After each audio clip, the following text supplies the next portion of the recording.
Feederbrook hasn't always been a sheep farm. I want to share with you the journey we've taken over the past 50 years.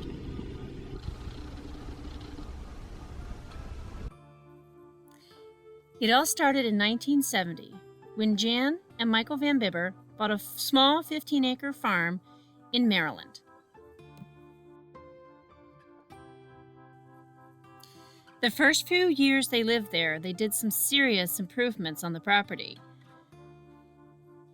This included renovating the 1740s farmhouse and putting in a pond for migratory waterfowl and other wildlife.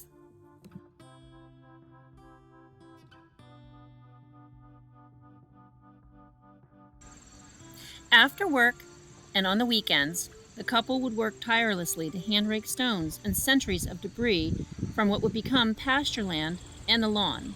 They also planted many trees and began work on landscaping.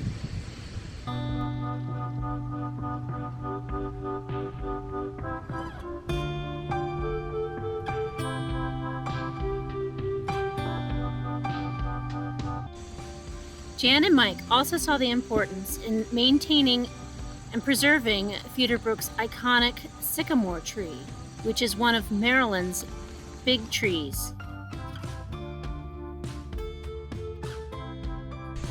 The farm got its name from Jan. She was inspired by the 3 feeder springs that flowed from the property. These 3 springs are still in use here on the farm today.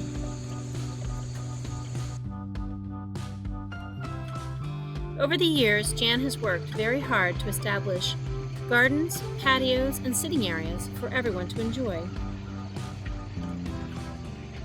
Many of these gardens resembling English cottage gardens.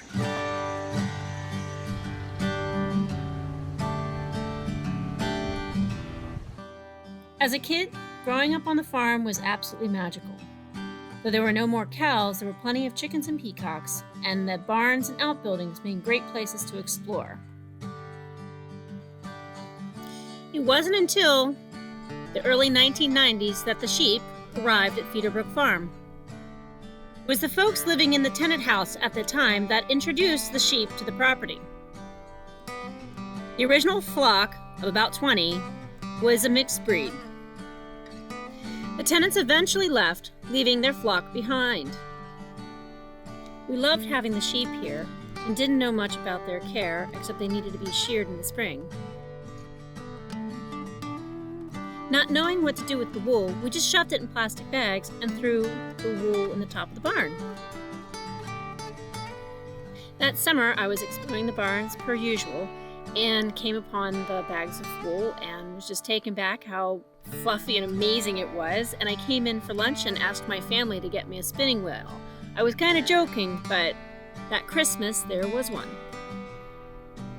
I really had no idea what I was getting into, and this was a time before YouTube, so I made a lot of mistakes.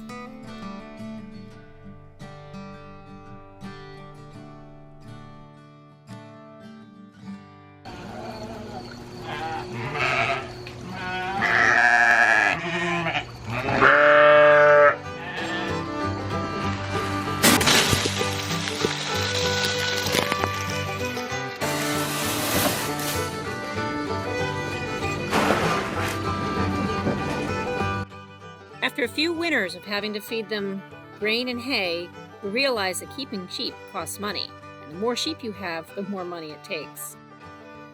I needed to find a way to make the sheep pay for themselves. As a result, I worked to perfect my hand-spinning skills and learned how to dye yarn. In the early 2000s, I began vending at fiber festivals.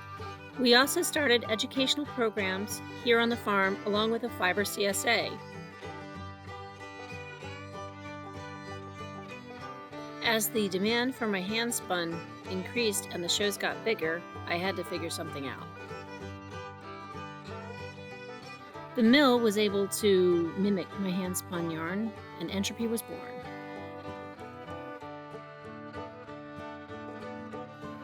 In 2019, I was able to purchase my own fiber mill, allowing me to spin my own yarns on a commercial scale.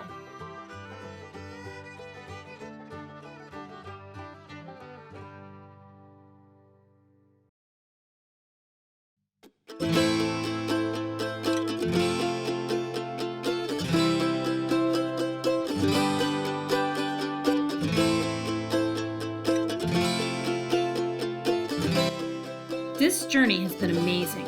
Finding my way as a shepherd, inspiring and being inspired by color, fiber, and the people around me.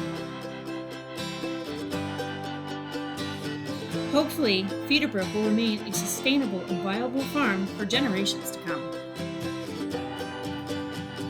And the dreams of Jan and Michael Van Bibber of rebuilding and saving a small farm have been truly realized.